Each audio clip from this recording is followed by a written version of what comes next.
doing this up here while this hand is doing that. And that's where they, you know, and people don't see that. A great article out that said, don't do as Obama says, see what he does. That's correct. Oh, you can't believe anything he says. Well, what do you think for the video camera here, because I'm going to post this on the Angry Mob website.com. Welcome to Congressman Kline. Thank you. We are at Congressman Kline. The biggest thing that we can do now is to make sure in 2010 we put more Republicans in office, and then in 2012 we make sure he doesn't get reelected. That's the biggest thing we can do right now. We have to make sure those Republicans are conservative. That's right. They have to be conservative. Yeah. It won't do anything. If you're going to put that up on the website, what you need is a mob leader, and I think we ought to have Ruthless Ruth. You want a mob leader. Way to go. There it is.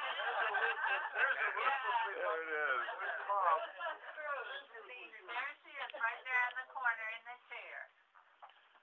Right there. What really This guy here's probably part of the Angry Mob. Don't Yep, forget. there's another one. He's wondering why we're not out fishing.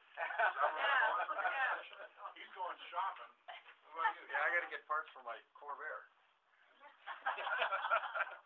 Come on in. Join the party. Well, you have to all understand that according to Nancy Pelosi, we're just astroturf. No, we're un-American. She stubs her toe on us, you know. Right. You know, the one thing that the media never covered about her, when she did her town hall meeting, when they were all interested in whether she knew about the Gitmo stuff at Gitmo, and she was explaining that, the one thing she said that was the biggest thing to me is what she told the truth was she didn't have time for that then. She was working to get more Democrats into Congress. She wasn't working for the country. She was working for her party, and that's her total input. She's working for the party. She doesn't care about the country. It's the party to them. And she admitted it, and the newspaper didn't say it. They're more concerned about what's going to happen with the schools than they are doing what's right for the country. And I think anytime you have people who make a career out of serving, then it doesn't become doing the right thing anymore. They're more worried about getting reelected. Unfortunately, we've got a whole slew of people doing that right now. So, Well, we ought to go to 4-year terms for congressmen, and get elected twice and can't run again. Senators, 2 terms of 6 years apiece, and they can't run again. They're never going to do it. I know that, because we can't get it on a ballot because they won't let it happen. They won't let it happen. That'll happen the first time they vote against a raise for them. Yeah. I didn't see that happen.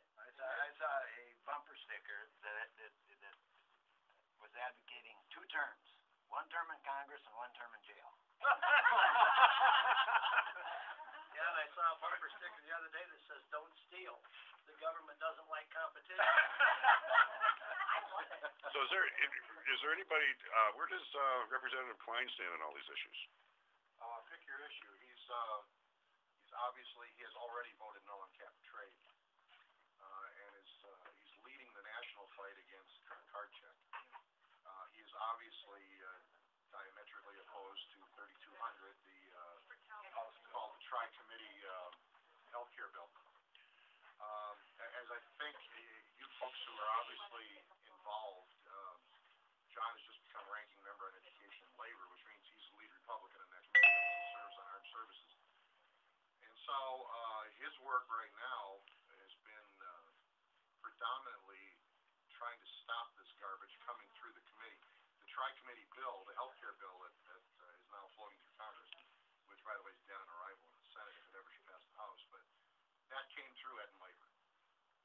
And so we tried. I had an interesting lady in here the other day who I'm sure you all know someone just like her. She came in with her little Obama sheet of paper that she got downloaded from Obama's site. I got that one. Did you got that one? Yeah, we have it too. And God bless her, and she came in and she sat down with me and she demanded time with the congressman, and we explained to her the congressman was out of town, but you can speak to a senior aide here, and so she sat down with me and she went through the list.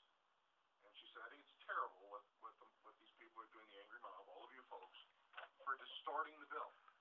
And I said, well, specifically, what are they distorting?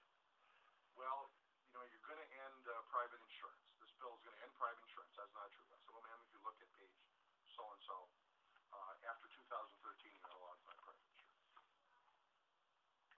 Well, I think that members of Congress, we should have the same insurance as members of Congress. I agree with you.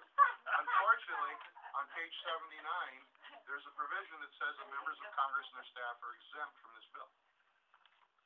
Well, I think that Republicans have to quit fighting and be more bipartisan.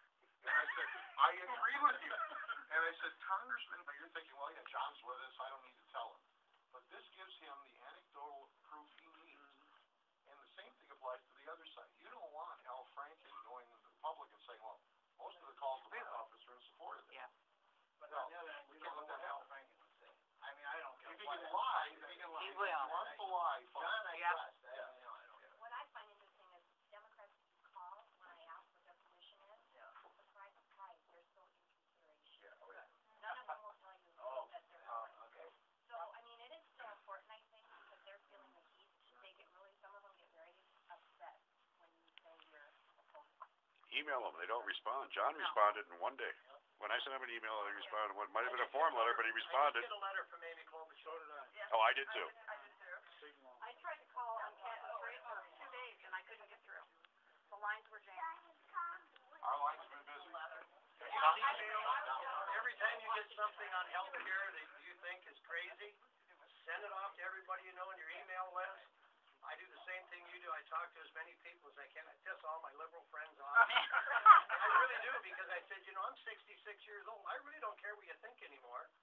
I care about this country, and I'm going to let people know what I think. And if you don't like it, you have to go somewhere else. And explain it in fact. That's right. What I'm saying. Well, Because when they just come back with platitudes. they can't deal with facts. Yeah, I know what you're talking about. But if we keep at it with facts, they can't dispute the facts if they'll look at it at all. How do you dispute what's in the bill? That's right. Or how do you refute what's in the bill? You don't read it, right there. See? No, they don't. Well, what did a couple of the idiots say? Well, we can't read the whole bill. And we gotta get away. We gotta make decisions in a hurry. We can tell the kind of decisions you've made in a hurry.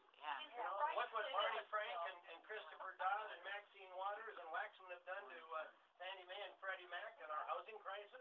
That wasn't made by the public and the builders out there. It was started by Jimmy Carter and carried through with Bill Clinton, upping the ante on it. And then these dummies in 2001, 2003, and 2005 sitting there and saying, oh, Fannie is doing just fine. They're doing just what they're supposed to do, making loans to people who can't afford a house. There's a great story on the web. This is a few months ago about this woman. She was crying the blues because she couldn't make her mortgage payment. She made $58,000 a year as a bus driver, and her mortgage had gone up on her $855,000 home, and she was looking for help. And this is in California, of course.